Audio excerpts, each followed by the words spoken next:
Hey, you dorks, this is Gunnar Hansen, Leatherface from the Texas Chainsaw Massacre, and you are listening to The Dorkening. Hi, I'm Brian Johnson, and although you probably accidentally stumbled across it and have no idea why you're watching it, you are in fact watching The Dorkening. Hello, this is Tom Kenny, voice actor, the voice of the Ice King on Adventure Time, and SpongeBob SquarePants. Ah, meow. Oh, Gary the Snail, too. Hey, guess what you're filling your eye holes and ear holes with? The Dorkening! Oh, I love the Dorkening. Very popular in Ooh, and Bikini Bottom. Hi, I'm Lou Ferrigno. You're watching The Dorkening. And you know what? You don't like me when I get angry, so don't get me angry. You better keep watching The Dorkening. Hey guys, this is Felissa Rose, and you're watching The Dorkening. Hey guys, it's Courtney Palm. We're shooting Death House, and you're watching The Dorkening. This is Anthony Michael Hall, and you're watching The Dorkening. Stay tuned, my friend's going to show you what entertainment's all about, baby. The Dorkening.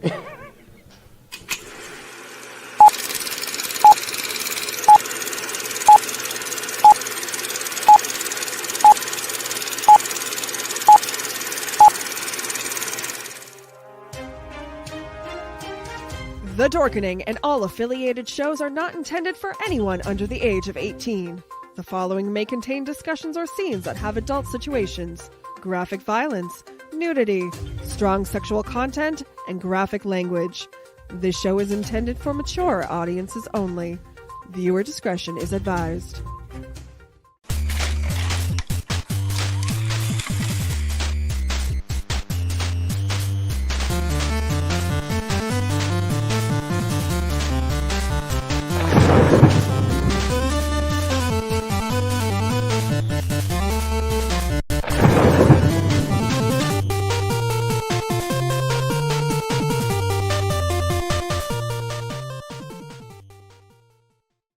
Rise and shine, my sinners. When Father Evil starts his day, he gets a little deadly. Deadly Grounds coffee has the richest, smoothest flavor you'll find anywhere. It's sinfully delicious. Once you go deadly, you never go back. Order yours at getdeadly.com. Coffee's so good, it's scary.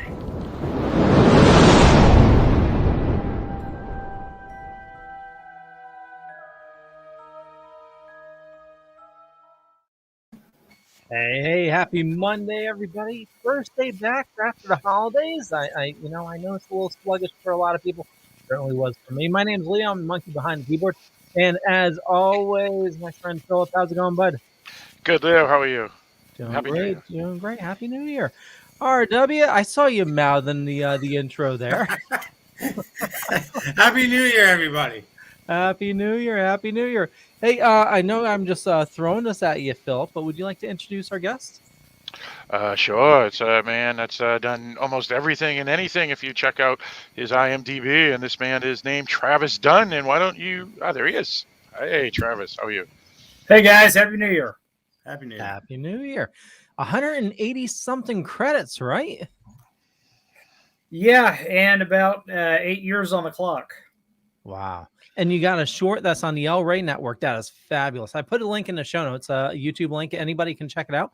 About 6 minutes long. It's awesome. Definitely, holiday themed. How did that come about? A friend of mine thought I'd be great for it. He told the director. The director went and had lunch with me one day. We got to laughing, and he said, "Okay, you're the guy." Easy as that. We came in, we did it, and I mean, Robert Rodriguez wound up purchasing it personally for his network, which just blew us all out. That's pretty awesome. Yeah.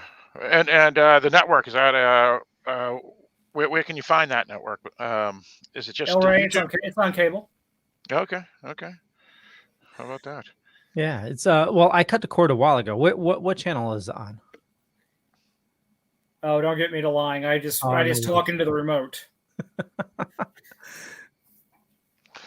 No worries. So, why don't you introduce yourself for everybody that's listening? What are you well known for? Where would they have seen you?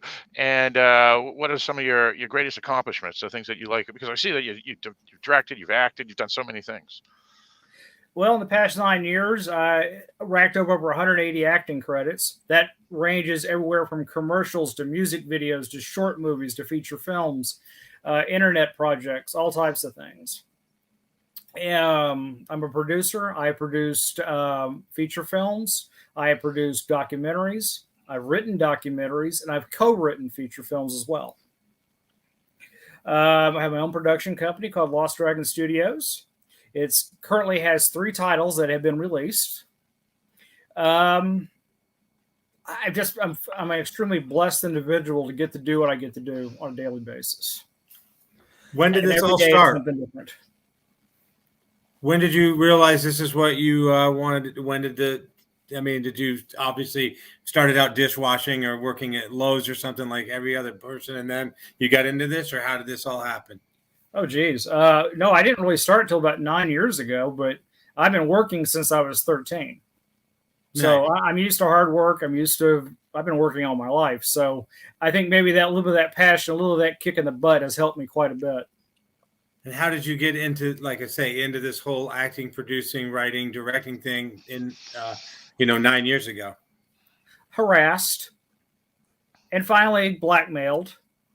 And I took an acting class. Nice. Third acting class, I got cast in a movie. So was the lead through the acting class, or how does that normally work? Oddly enough, I'm taking an award winner, Emmy award winner, Gary Chasen. He's teaching me acting in his acting class. And in the back of the room is just a little lady who turns out to be a casting agent. Oh, nice. So literally 3 weeks in, for my very first acting lesson ever, I get a role. Nice. Wow. That's pretty Now, awesome. is there a lot of stuff going down there in Texas where you are, or are you traveling all over the place to do these projects? Well, I've traveled all over the world to do them, but in the last 2 years, of course, the business has basically been dead. Yeah. It's just been very quiet. I've still been able to be in 2 or 3 features and on TV a couple of times for crime reenactment shows. That's it. It's been kind of quiet. Well, now you worked with some pretty big names. So going through your list, you mentioned you've worked, and unfortunately this got cut because of his passing. But Larry Hagman, you worked with. That must have been incredible. I did not really understand at the time what an honor that was. I knew it was a big thing because I was like, I grew up watching I Dream of Jeannie, and my mom watched Dallas. So I was familiar with his work, but I didn't understand exactly how big of an impact it would be later. Because the day we worked together, I did a real simple scene with him. He's walking out of the building. I'm walking in the building. I hold the door for him and go, "Excuse me, sir, after you." And he proceeds through. So it was a real simple one-liner that, a guy who only had acting classes for like 3 months could do. Yeah. But not much more. But it was with Larry Hagman, and that was just amazing. Wow. It was very humbling later on to think, okay, I worked with a living legend maybe in his last scene. Sure. Now, let me ask you this. You're based out of Texas and Houston at this time, but have you ever spent most of your time in Hollywood or New York to get work, or were you just able to be lucky from having a lot of productions that came down to Texas, and then you hooked up with them there? Well, Phil, I worked all over the country, actually. But I mean, I've done Hollywood. I've done 2 TV shows and a feature. I went out to Georgia. I did a feature out there. I went to Tennessee. I did 2 different TV series. I travel. Now, how do you find out about these projects being in Texas? Not a lot of them. No, I'm saying from Texas, how do you find out about the project that you filmed in Georgia? How do you find out about the project you did in Hollywood and so on? Answer that question, RW. It's the basically the different acting websites. When you apply for a gig, they'll ask you to send in what they call an audition tape. Yep. You read the material, you send it in. And if they like you, I mean, it doesn't matter if you're in Pocono or Quebec, they'll just fly you in. Wow. To do the show. If it didn't pay well enough, You get in the truck and you drive to the show. But whatever it takes, I've applied to some through Internet Movie Database Pro that are all over the place, and they'll say, send us a 3-minute video or 2-second video or whatever it is, and you got to take the video and send it to them, and yeah. So is it like are the websites just like a collection of jobs? Like, when I'm looking for a job, I'll go to, like Glassdoor or something like that. Is there like one uniform site for acting or no? There's about 10 good ones that I use. Actors Access is where I've had the most success. And that's the entire country, including Canada. Now, is that a pay to be part of site where you have to pay monthly or whatever? Yeah. At about $150 a year. It's not that bad. Oh, that's not bad. And you can write it off on your taxes. I mean, it's a taxable, expense. Nice. Well, you can tell definitely we don't have experience in finding acting jobs. I mean, I have low success, but I had, I obviously have some. But yeah, I just always wonder how other people do it. In my case, I'll work on something, and there'll be another bunch of people working on that who make their own stuff and see me and go, "Hey, we're doing a thing next, in 6 months. We'd love to have you be part of it." And then you work on that one and you meet other people and they go, "Hey, we're doing this thing and you'd be perfect for that." So that's how my luck is run, by working with different people in this area. But I haven't really gone outside of this zone really to do anything. And that's why I was wondering what you use to find these gigs or whatever. It's a lot of repeat business, like you said. I mean, I've worked for some directors 7 or 8 times. And it ranged from a commercial to a feature film with the same group, same team. Yeah. They know what you can do, and they just go, "Oh, he's reliable. I know I can get this out of him. And I know how to pull his little strings." Yeah. Now, let me ask you this, because looking through your IMDb and acting credits, and there's actually a Blu-ray that I own that you're in, and it's called Girls, Guns, and Blood. How did you get involved in that production, and how do you like working in faux grindhouse or faux midnight movies? Okay, that one came about because I did a pilot for a movie, or teaser you might call it, or trailer, for a feature film, which we shot in a swamp. Well, the director remembered me, the producer remembered me, and they said, "Hey, we got something coming up, and we need comedic relief." I stroll onto the set, and I'm kind of looking around, and there's women in here that I'm kind of going, they kind of look familiar.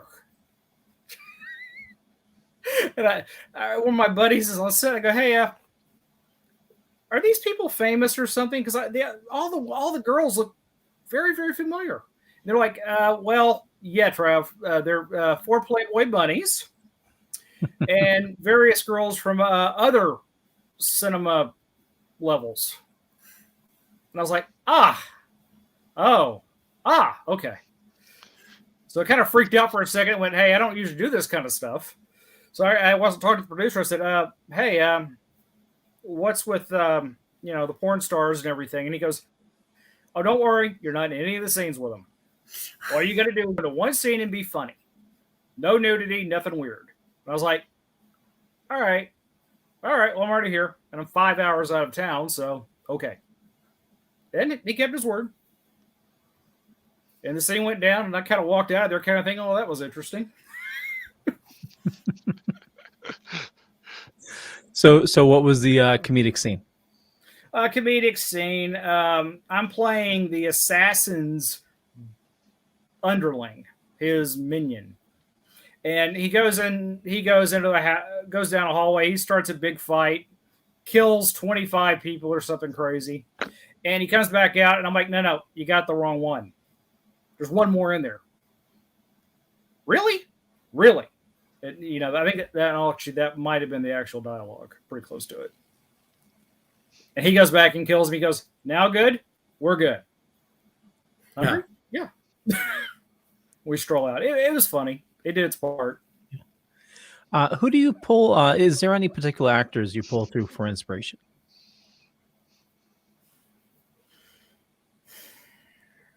If I'm playing a real rebellious character, I mean, you can't go wrong with going back and look at Rebel Without a Cause. Just can't go wrong with watching Jimmy Dean do his thing, because he really he had it, real mastery. If I'm looking for something with a real dramatic twist to it, I'll look at an early Leonardo DiCaprio movie called the one where he plays the basketball player, The Basketball Diaries.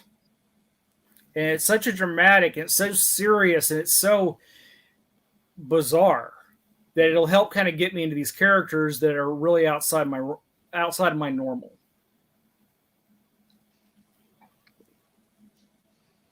Did I answer the question?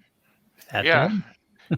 No, those are interesting films, because they're both about teen angst and things of that nature. I assume that you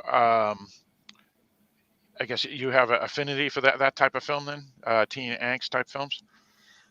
Yeah, I like that kind of energy.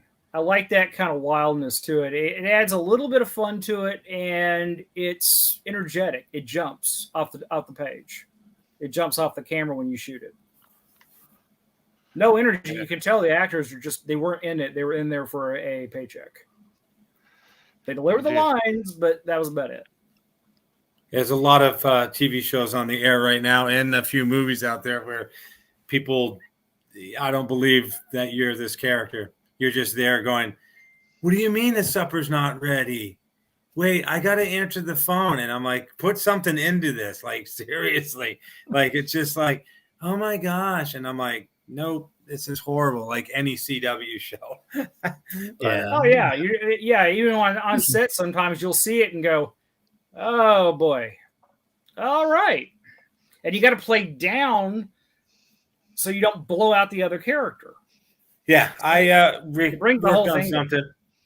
worked on something recently where I was giving it my all, and I'm like, I'm just gonna make up lines, but I'm giving energy. Like, dude, I'll fucking kill you where you stand. You're not fucking paying attention to what I'm saying. And the person goes, "What do you mean you're gonna kill me?" And I'm like, like, give me something. Like, what is this? So yeah, it's hard when you come with that punch, and they're like, I remembered my line, and you're like, yeah, you did. That's about, it's hard.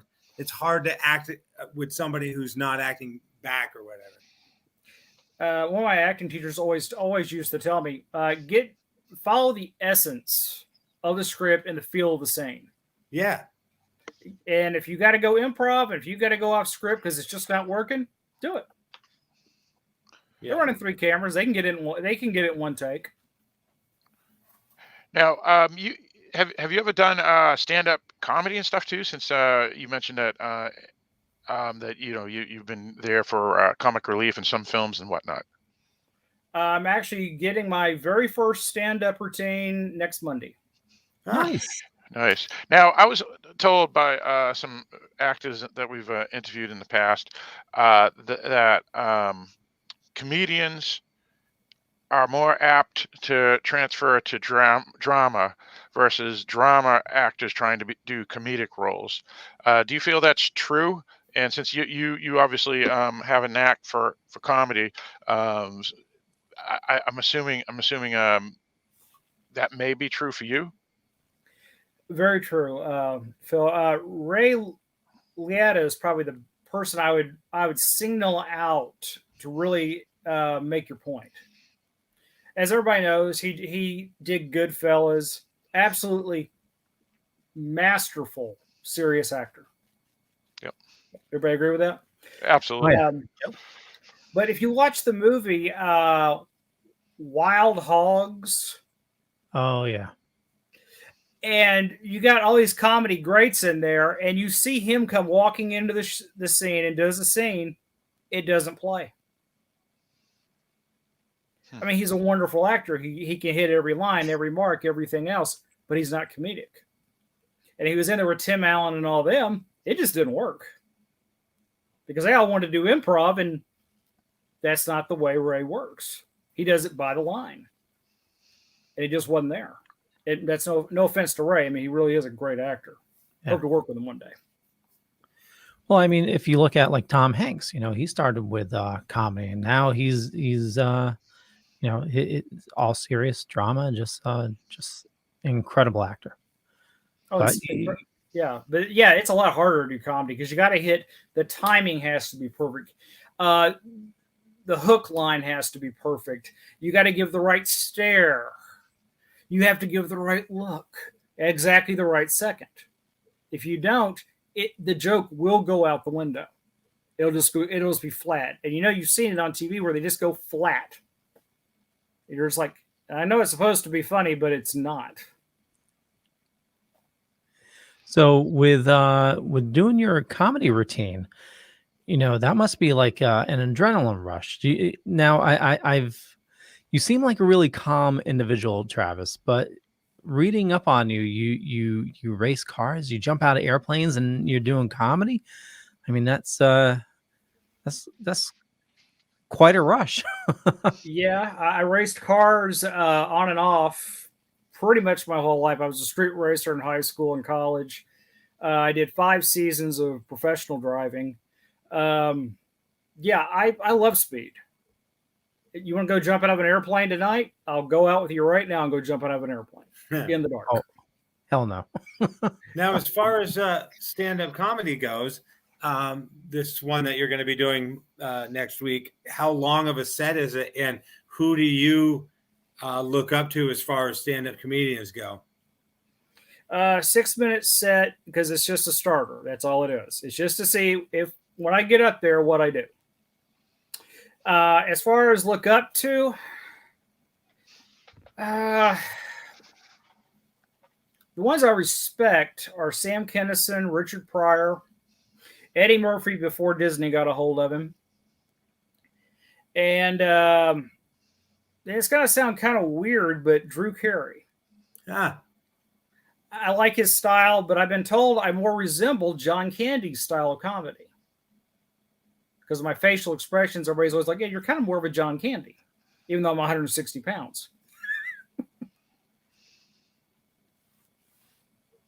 Nice. Yeah. So you were showing us some toys earlier. You must be a. I consider myself a huge dork. The Dorkening Network, Liam. The Dorkening Network, yeah. Well, I'm a dork. Trust me, when it comes to movies, there's certain ones that I'm an absolute nerd, dork, whatever you want to call me.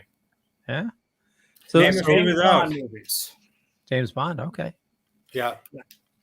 I've got 1, 2, 3, 4, 5, 6, 7, 8, 9 miniatures, and probably 23 of the movie posters in my house. Nice. And I've actually been to Ian Fleming's house in GoldenEye, Jamaica, sat at his coffee table and had a hamburger one afternoon. That's insane. That's pretty nerdy. Yeah, it is. How did that come about? I happen to be in Jamaica, right about 2 miles away from GoldenEye, and I'm staying at this resort. And I said, I mentioned at the bar one night, I hear Ian Fleming used to live around here somewhere. Bartender looks at me and goes, sir, you did see the plaque on that wall before you walked in, didn't you? No. This is Ian Fleming's bar he used to drink at. It's now a hotel. Actually, wow. It was weird. It's called the Plantation now, but it was called something else back in Ian's day. But I started talking to him. He goes, "What, do you want to go see his house?" And I was like, "Yeah, I really do. How do I do that?" I talked to the concierge at this resort, and they said, "We can take care of that, but who are you? I got to tell them who you are to get you in." And I showed up my acting credentials, and she goes, "Okay." 3 days later, I get permission to go to his house. And it was phenomenal. Blew my mind. I sat at the same desk where he wrote all of his novels. Nice. Wow. It's one of my most cherished pictures that hang on the wall. Is he your favorite author? I mean, you obviously love the movies. Yeah, I'd have to say if I were to pick a James Bond author, I'd have to go with Gardner. I thought he did a better job as far as me being able to relate to the novels. Because Ian Fleming, he wrote them from his standpoint of being in the the Royal Navy back in the 40s, early 50s. Right. So it was easier to go with Garner's because they were written from the 80s on up. What's your favorite Bond movie? Loaded question. Yeah, I know it's tough, but how about favorite Bond era? Oh, ones I can rewatch the most time? Connery. Connery, nice. All day long. What do you think of Connery's non-canon one, Never Say Die? Never say never again. Correct, 1983. And the other interesting thing was 1983, it was in theaters the same time as another James Bond movie. Yeah, I saw both of them, as a matter of Yeah. fact, when they came out. Yeah, and it had Kim Basinger, so that's always a good thing. That was a highlight. Yeah. It was a Yeah, little competing little Bond. under budget. Kind of felt like it wasn't as high budget as the usual Bond movie. Sure. But it had Sean Connery, so I'll watch it. Yeah. What other stuff do you dork out about? Cars. Cars. I'm a car dork. I'm a car geek. You can kind of name any car from 1960 to about 1989. I can tell you the horsepower numbers, Nice. weight distributions, how fast they are, or how they handle. Because I either owned them or I at least drove them. Really? So you drive an old car now, or do you drive a current car? Right now I got a current, but I'm actually looking for my Shelby Mustang. Nice. I'm gonna get an older one, so that'll be fun. What do you think of the Mustang going all electric? It's a mixed bag, but it's going that way for all cars. And everything changes technology-wise at some point. They went from coal to sails to diesel-powered tankers. It's the evolution. It changed. Part of me will always love the V8 growl, the V8 muscle, that loud noise as soon as you kick it hard at the stoplight. But its time is coming to an end. Yeah. It'd be good if people just kind of accepted it. Yeah, the only Mustang I ever owned was an 89. What kind? Was it the 5.0 or the 4 cylinder? Yeah, it was a 5.0. Was it a stick shift, RW? It was a stick shift 5.0. Get Rag 5. Yeah, it was a maroon with a sunroof, but yeah, it went along. Oh yeah, 2.25 horse. They were formidable back in the day. The day I bought it, I almost wrecked it, like coming out of the dealership, because I worked at a ski area at the time, and my boots were the size of both of my hands. So when I went to hit the brake, I hit the gas instead, because there's not a lot of room in there between gas, brake, and clutch on those Mustangs. And my boot hit the wrong thing, pulled out in front of some other guy. My dad's going, "Randy, what are you doing?" And I'm like, "My boots are too big." Never wore those boots driving that car again. Well, tell me this, RW. When was the first time that you noticed it didn't have posi traction?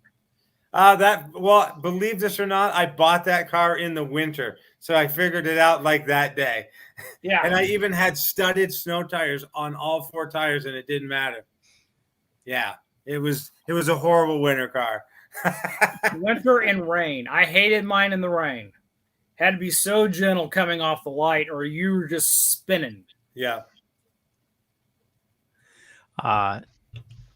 When I was learning to drive, I got to use my mom's Plymouth Fury 2. I forgot what year it was. It was maybe like a 65, 66. 6-cylinder. Was it a 350 in there? It could be. Okay. Plymouth, of course, being a GM line and 350 being one of their engines. They put them in a lot of things back in the 60s. Yeah, I remember it could haul ass. And then one day the car is gone. I'm like, what the hell happened to it? And my dad took it, yanked the engine out to put it into a plow. Yeah. That's awful. Yeah. Well, I mean, we lived on a private dirt road, so he needed something powerful to plow, but yeah, it was yeah, it I was know what you mean about sad to see that. the Yeah. rain in those Mustangs, though. I was going to work. I worked at a theater, and it was raining, and I literally went to pass a guy. The car hydroplaned and went off into this farmer's field and sunk the car. And it was horrible in the rain too. Well, to be honest, did you say Plymouth Fury, Leo?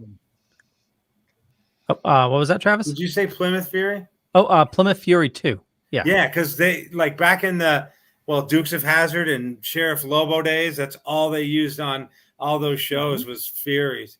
They must have went through hundreds of those cars. They're tough. I mean, they are. Yeah. Tough cars. Oh, yeah. But yeah, you had to have balls to be a Mustang street racer back in the day. You had no posi traction. You had a light as hell back end. Torque would just twist it around real easy. But the cool thing was they would go 140 miles an hour right out of the factory. Yeah. And they could boogie. I won a ton of races. I even embarrassed a few Ferraris with mine. If I remember right, though, the speedometer only went to 85 on mine, I think. And I had a Dodge Shadow, which was a 4-cylinder turbo, and I actually was racing a guy on the interstate before I got my 5.0. He had a 5.0, and I beat him in my 4-cylinder Dodge Shadow turbo, which I still think is wild. Okay, but you know who thought that car up, don't you? What's that? You know who thought that particular car up? The Shadow Turbo? Mm-hmm. I'm going to say Lee Iacocca. You're close. Take a second guess. I think you're going to get it right. I have no idea. DeLorean. Okay. Carroll Shelby.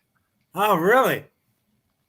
Yep. He had a whole series when he went over there to work with Lee Iacocca about saving Chrysler. And yeah, he came up with the idea, hey, let's put turbos on the 4s. Put a handling package on it, see what it does. It went. I loved that car. It was a decent car. And then again, that's what the Mustang replaced that, because I was going to work where I worked at the ski area, and I hit black ice and flipped it. So yeah, that was fun. But That'll take that. That'll trash one. Yeah. Roll it. Yeah. Well, we rolled a race car one day, and it was like, well, that one's finished. When you're in the car like this, and you're like, oh, this isn't right. Yeah, when you're hanging upside down. Yeah. Well, I guess I should have hung that right a little bit tighter. Yeah. But I got a knife. I got to cut my way out of here. I had a 79 Rally Sport Camaro and a 79 Z28.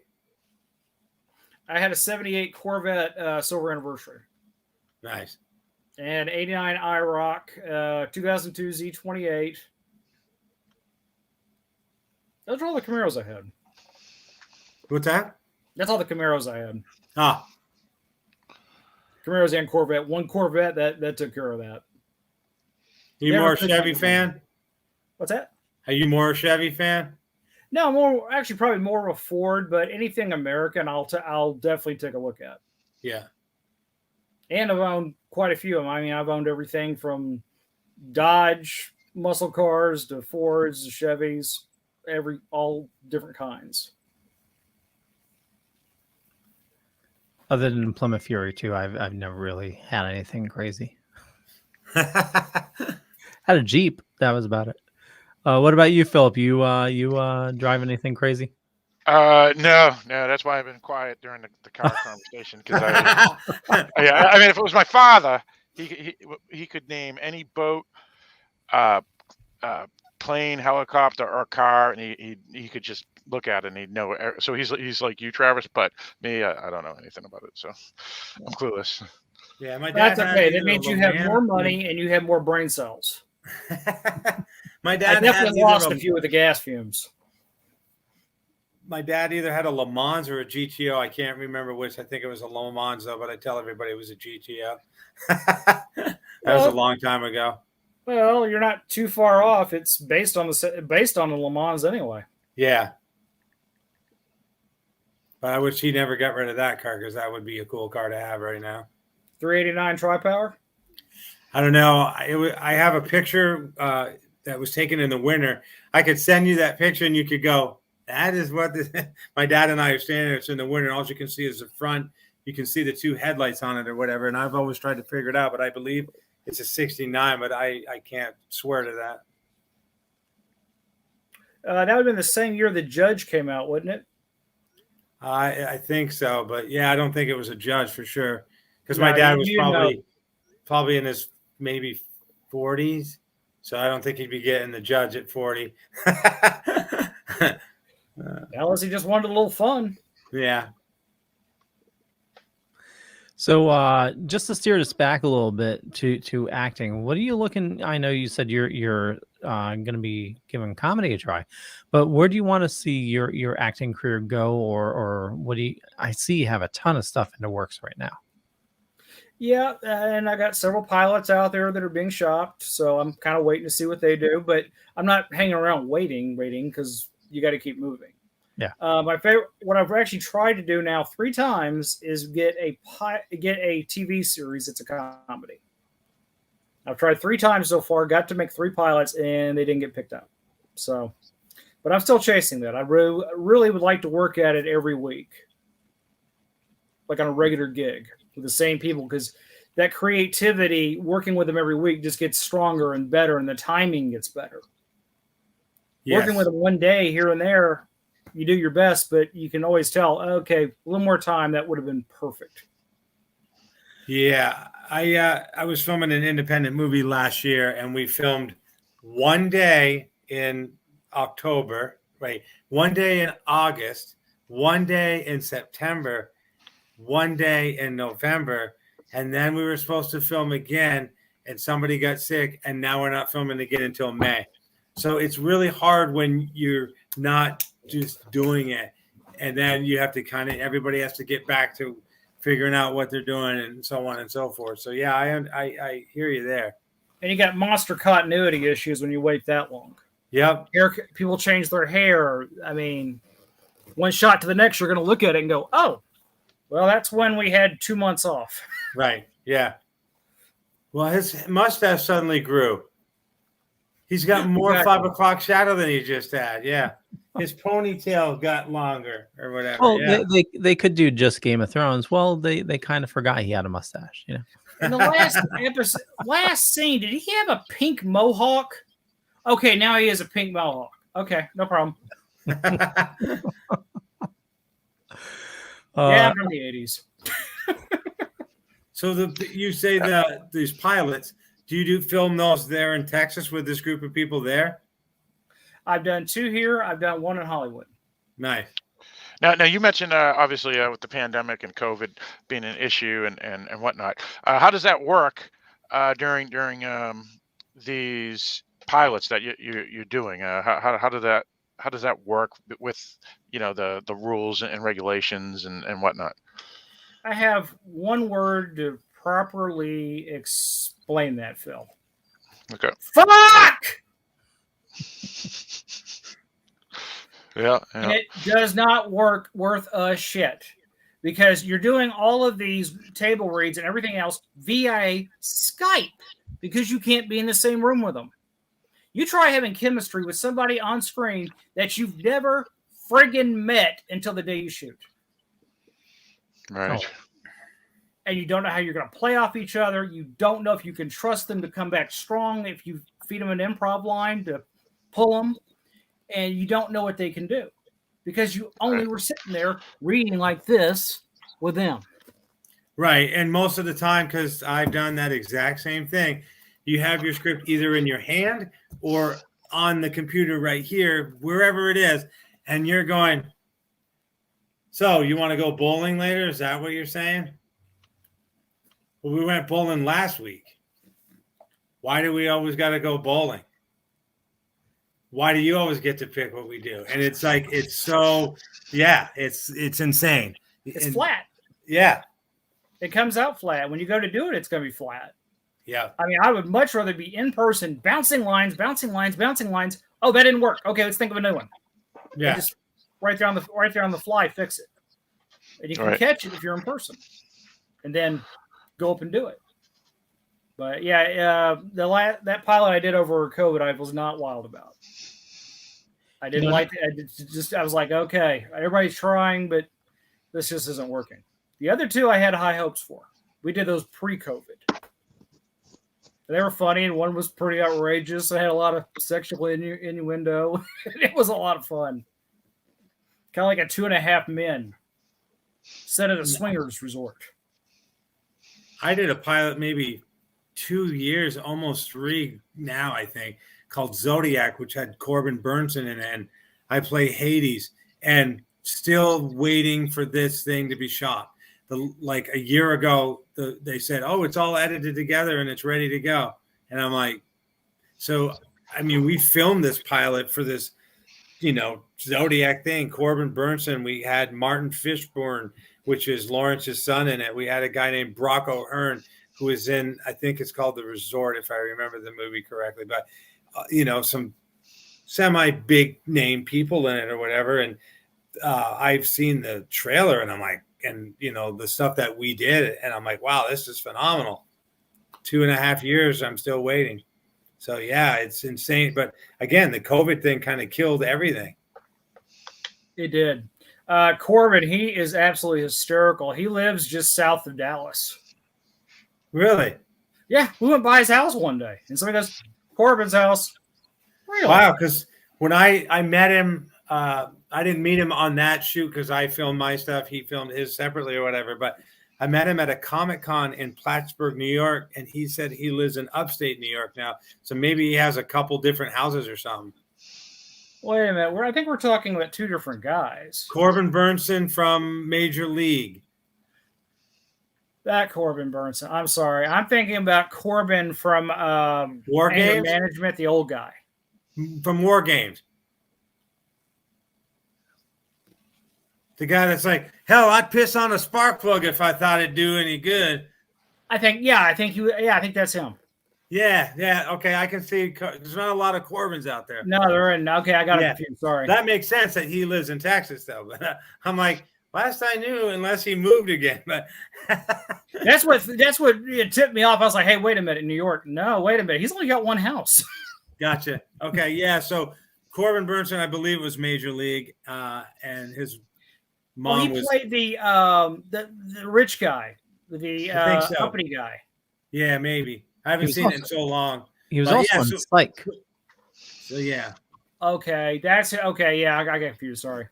That's okay, but yeah, I'd love to meet the other Corbin guy because I've always loved his acting and his style and stuff. He's a funny dude. I got a lot of friends that have worked with him. Nice. Now with COVID and everything, and actually how everything's moving to streaming, you hear about there's like a certain set of time that they film all the you guys just said it, my mind totally went mush. Pilots. So like pilot season. Yeah, pilot season. Has that shifted since everything's moving to streaming? Well, it shifted for that reason. It shifted for the pure fact that different studios are shut down. They're not filming anything. Last time I was in Hollywood, I went by the Disney studios. Locked up. There wasn't even anybody at the gate to let you in. I mean, the gates were literally pulled, and locked. Yeah. And I was like, wow. If I want to stop by and see a friend of mine that works for Disney, I can't even go through the gate. And I called him. He said, yeah, we've been working out of our houses for the last 6 months, Travis. Yeah. Sorry. Want to go for coffee? Yeah, you heard a bunch of stories like the editors and stuff, them moving, machines to their, well, not machines, but, high-end computers to their house and stuff to do the editing from home. That's a bunch of it. Yeah. And nowadays, I mean, right now, the last project I was on, they said we only want 5 people on set. And that included the entire crew. Wow. Yeah. But I mean, I was like, really? They said, yeah. And all COVID protocols are going to be followed. So mask up until they yell action and take it off and do your thing and put it back on. I did that for NBC back in May, and it did not feel right. Didn't feel right. I had a real bad. The guy I was working with, I didn't even know what his face looked like before the actual scene, and I was like, okay, and we're supposed to be buddy cops. It's like, all right, we'll do our best. It had to look like perfect strangers from the lens because it did not feel right from the acting side of the ball. Perfect Strangers. That's something I haven't heard in a long time. Galky. I kind of want to go watch it now. All right. Now, let's talk about your producing a lot, because we always talk to writers or actors or directors and stuff. What is a producer do, and how do you get everything together being a producer and stuff? A producer is pretty much the entire reason the movie or TV show or whatever it is even taking place. They are definitely in charge of staffing. You see somebody they got hired, more than likely they personally picked them, or it was personally picked through them to get them. Casting, of course, you got your casting director, but the final approval on the cast is the producer. They hold quite a bit of power and quite a bit of, all the really good cards that you want to have. They outrank the director going into a movie because they even pick the director. And but that was a weird thing for me to come into. It was really more of I think one of the guys the actual producer got hit in the head at a gaff truck and literally cracked his head wide open right down the middle. Oh, ouch. Right. And he ends up having to go to the emergency room, and it was either we shoot and I step in a producer and the director does his thing and we muddle through it, or we lose a full day of filming. Of course, full day of filming, you got 3 camera guys running makeup, craft services, extras, all that good stuff. So that's a lot of money. And this particular production was a micro, so it was like, okay, we got to do it. So I grabbed the clipboard and started calling off the orders. Mm-hmm. And that's how I kind of got into producing. They saw I could do it, so they put me into different things, going, hey, I need you to produce this short, then produce a bunch of commercials. And then I started co-producing features. And what really brought me, I think really gave me an edge, was the fact I was a construction superintendent for 15 years. I'm used to being in charge of the clipboard. It's what I did. I mean, it was going in order, getting things lined out, bringing in the right people, and just going down it like a list. That's honestly how I went into producing. I need this, this, and this, and this. Okay, I need this, this, and this for this thing, and I started breaking it up. And I'd bust out a script and go, okay, got it. I know what I need per day and what I can film per day. That was it. Fill it in. And since you've had, like you said, you did it prior with the clipboard and the construction and all that. Do you enjoy doing that a whole lot compared to, say, the other aspects that you do, like write and direct and act? I thoroughly hate writing. I don't know why I'm good at it. I don't even understand why I have any gift for it at all, because I'm like, I don't like it. But I always wind up getting put in charge of writing a commercial or a short or a documentary or something. Mm-hmm. I just somehow, I don't know. I'm not even trained. In college, I have a real estate degree. Nothing to do with writing, but I'm pretty fair at it. Producing, I like. I don't know if I like it more than acting. I like both really about the same, but they're completely different things. One, you're an artist and you're bringing something to life and trying to make it really memorable and good. Producing, you're in charge of a project and getting it finished. That's what your job is to finish it, get it done under budget and on time. That's what you're going for. So it's two different things completely, but because of my background, I can actually do both of them. Well, it's using both sides of the brain too. I mean, one focuses on the other. It is. It's totally different sides of the brain. It's two different skill sets, the whole 9 yards. Funny, back in high school, the only subject I ever did good in was English, and they're like, "Hey, go write this story about this," and I always got wicked good grades in my writing, but never thought I'd be a writer, and never thought I'd be an actor because I was wicked shy. Like I was on stage crew for the school play twice, and didn't even want to come out and take my bow for being on stage crew. That's literally how shy I was, and I went out to bow and was like, "Can I go backstage now? I don't really want to be out on the stage." In '86, I overcame that fear, started doing a lot of acting. And then one day, since I have ADHD, I wanted to prove that I could write a script, sit down long enough, formulate words and, action and dialogue and exterior, interior shot, whatever. And I did it. And it's not the greatest script, but I did it. And I've now written 3 pretty darn good scripts, and I've started like 17 more because I mentioned I have ADHD. So I'll start writing one, and we'll just use movies that we know so that it's easier. So I start writing Raiders of the Lost Ark, and I get 7 pages in, and I go, I don't know what to do. So then I'm like, oh my God, how about a time traveling car? Maybe it's a DeLorean. I start writing Back to the Future, and then I get to page 17, and I don't know what to do. So then I go, hey, how about this Pulp Fiction thing? And I start writing, and it just keeps doing that. But every time I get stopped, something else comes in. So I start writing that one. And then eventually I'll be doing something. And I'm like, oh, I know how to solve this problem now. And I'll work on one of them and whatever. But I feel my writing is actually better than my acting once I complete a script. That's the trick. So. Let me ask you a question, Artie. Do you have like a bunch of pads of paper laying around your house with just lines and scenes and partial little bits? I used to, but now that I have the computer, it's all on there. But I do. I have pieces of paper where it's like movie about dog and squirrel, and that's all I put down. And then I'm like, what the hell does movie about dog and squirrel mean? I have no idea. I should have wrote more about it. But yeah, I have this thing, this idea here, there, and everywhere. Yeah, it's insane. Yeah, I got a bit file. Literally, it's just a big old stack of sheets of just different ideas, little things I jotted down waking up in the morning or driving home. I hate it when I have thoughts when I'm driving home. Yeah. Because I'm scribbling little things on the dash.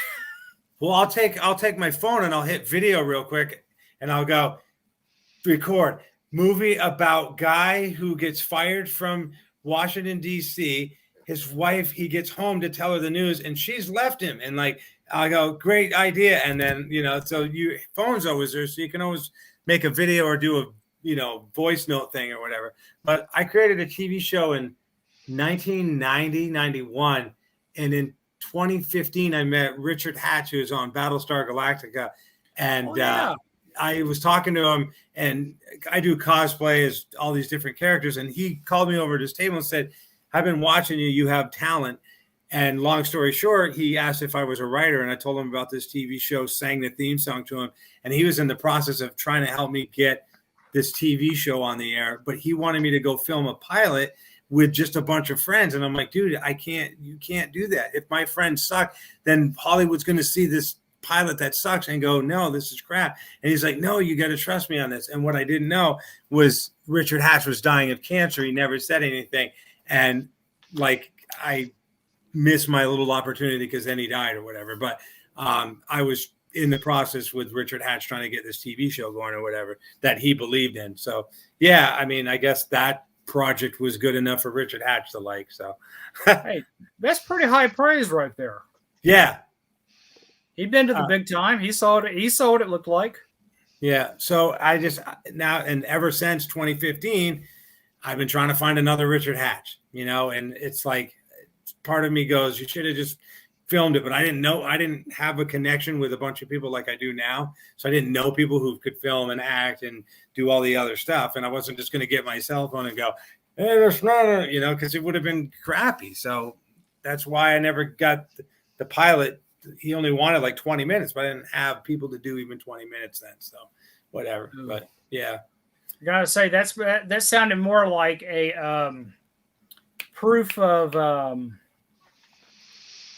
concept.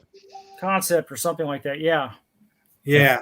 So I had a friend draw, up a comic thing that what the characters looked like and send it to him. And he's like, I like it. Let's do this now. And let's do that. And then next thing I know, it's like Richard Hatch of Battlestar Galactica died today of cancer. I'm like, wow, he didn't say anything to anybody. He just, whatever. But yeah, I when I can write, when my brain's not full of 1,000 things, I actually think I enjoy writing more than acting.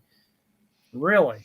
But as an actor, though, and if you're a good actor or comedian or whatever, and I'm not saying I'm the greatest or anything, you know what's funny because you're an actor. So when you're writing, you use those skills as an actor and as a comedian to make the script punch. And I wrote a horror movie and showed it to a guy that we recently had on the show a couple months ago who's done a lot of stuff. And he read it and he said, you've got some writing chops. So there was just one thing on the script that he said was a little, just had to be fixed. And other than that, it was solid. So I'm like, okay, cool. So I try to write as if like we're talking, or whatever, and make it so that it's believable. Not like some of the stuff, like I said, that you see on TV that I'm like, no one talks like this. No one says this stuff. Why are we writing this stuff that people like us would never, we don't talk that way. So I try to keep mine like natural or whatever. He called my writing organic. That's a big compliment, and a lot of writers can't do that. Yeah. Dialogue is always the tough it's a pain in the ass for me because I'm thinking, okay, what would this street kid sound like? Right. What was his verbiage? What would be coming out of him? What's his emotion to this? And yeah, I know what you mean exactly, RW. It's always like, okay, how do I get in the character, and what the hell do I say? Yeah. And then you get one line and you go, oh, I got the next one. Oh, yeah. Oh, yeah, this is good. This is good. Oh, now I don't know where to go with this. We're at a donut shop, and then where are we going from here? Why? Okay, we're at the donut shop. I know how we got here, but how do we leave? So that's what happens sometimes. I started doing outlines. Yeah. Like scenes. And going, okay, I want to see this happen in this scene. Then this person's going to do this in this scene, and this person's going to pop up. Yeah. Some dumb reason it works when I only do features. Everything else, I just take it and go from the top to the bottom. So we had a question come in. Drago's asking, would you sacrifice being under budget to make a scene or film better to improve it and make it more appealable to the desired audience? If I had a shot that would really be something special and I think the audience would like it, yeah, I'd figure out how to sacrifice something else to find the funds to be able to shoot it that way. I mean, it's good to come under budget, but I'm an artist, and at the end of it, I want it to be good quality. Yeah. I want the people who watch it to enjoy it. I did a little micro budget one called Decapitarium with Sam J. Jones. It was a micro, but it had some great people. Evan from Ozark, the TV series. That's me in there. Christine Wynn, Playboy Playmate. And, of course, Sam J. Jones, who was, of course, Flash Gordon. Yes. Sam's awesome. And we poured over the script so many times, making sure it was good. And sometimes when you're on set, we get something and go, hey, oh, this would make it even really snap. It really flashed right here if we did this. And it's like, okay, how do we, take out $100? Who's okay with PB&Js instead of pizza? And we figure out how to pay for it. And I think a lot of times the magic actually happens on set because you have a script, but you don't know what your location is. And when you get to that location, you see a water tower or a railroad track or a cave or something. And you go, oh, let's do this instead. Oh my God. Can you imagine if this is the thing? So I think a lot of times when you're on location, things like that happen where you see something and you go, this would be even better. Oh my God, I didn't know this was going to be here. Let's tweak this thing. And wow, this is our money shot or whatever. Yeah. I had to let go the drone operator just so we could get. I ran the drone for Decapitarium to get certain shots because it wasn't in the budget. We wanted Sam to do some extra scenes, and it was like, oh crap, we have to build sets for all that. Uh-oh. Now, so that was it. Well, speaking of locations and stuff, and being a producer and whatnot, do you actually go scouting Oh yeah. locations? You do, yeah, yeah. I Like, know my you know, locations inside and out before I show up. I've got maps of them. I've got where to put the cameras. Some idea where the lights are going to go. I think it out because we're in a micro budget. Every minute counts. do you storyboard as well? My partner does all the storyboarding, but he does it for each and every day of shoots. Nice. Actually, he's a good illustrator. I suck at it, but he's really good at it. Right. When you guys were talking about, making a choice to make a movie better because you want to realize your vision, the one movie that comes to mind, and I just recently saw, I think it was The Movies That Made Us or whatever, it might have been something else, but it was Forrest Gump. Both Tom Hanks and Bob Zemeckis, I think, put their own money into this movie because they believed in it so much, and they didn't have the money, and they're like, take our money. We believe that this is going to be big, and we don't care about our money, so take this and make this work. So, and it paid off because, Forrest Gump is one of those classic movies or whatever. So I think sometimes, unfortunately, we don't have the money to do it the way that it should be done, and there's just no way to cut any kind of corners, and then you get a CRAP movie. But you find a way to cut corners like, hey, we're having PB&J sandwiches, and, you're sleeping in a tent tonight. Boom. All for the love of the craft is, really what it comes down to. Yeah. Yeah. I promise you guys Starbucks for coffee. You're getting Folgers. The best part of waking up. Well, at least well played. Hey, it's hot in the cup. It's got caffeine. Sorry, guys. I know we are running a little bit past. Philip and RW, did you guys have any other questions before we wrap it up? I would say if Travis has one, he can take mine. But go ahead, Philip, if you have one. Yeah, I just was curious. Besides some of those pilots and stuff, do you have anything that has already been done and produced and put together that has release dates or is coming out sooner or later, even if you don't know the release dates? Decapitarium actually dropped last year on Amazon, and it was featured right next to Coming to America 2. Nice. And seeing my movie, my little micro movie, up next to a multi-billion-dollar film like that, I was like, okay, I'm humbled and I'm really happy at the same time. In fact, I was kind of bouncing up and down when I saw it on the screen. Yeah, that one's out.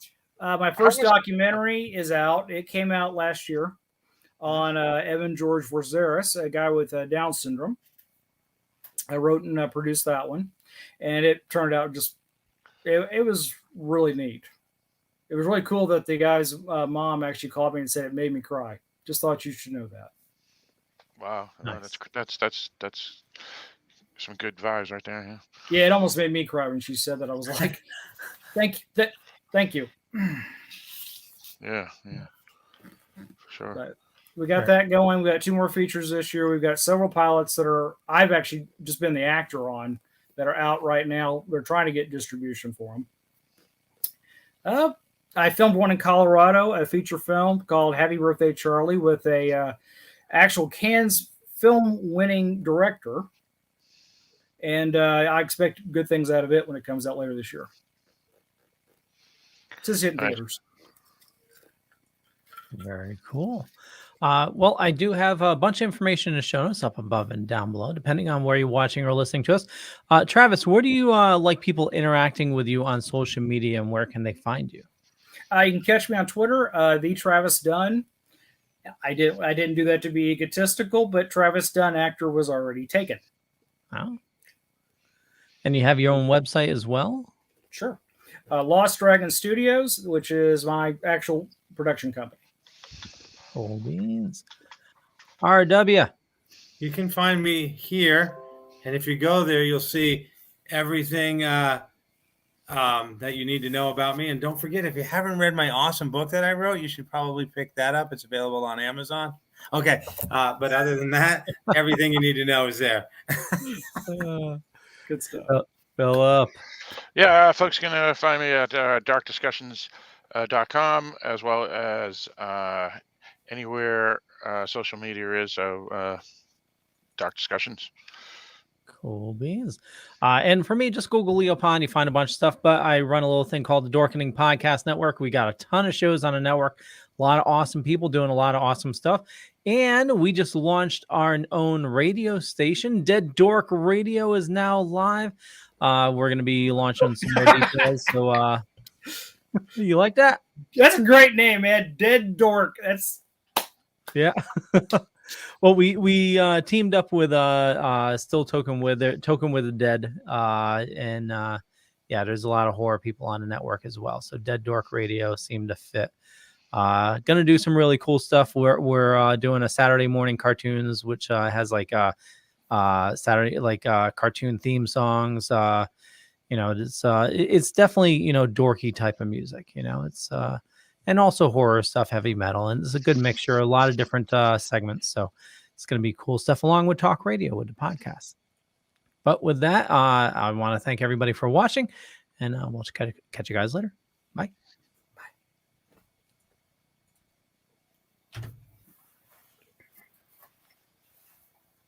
And stream is closing.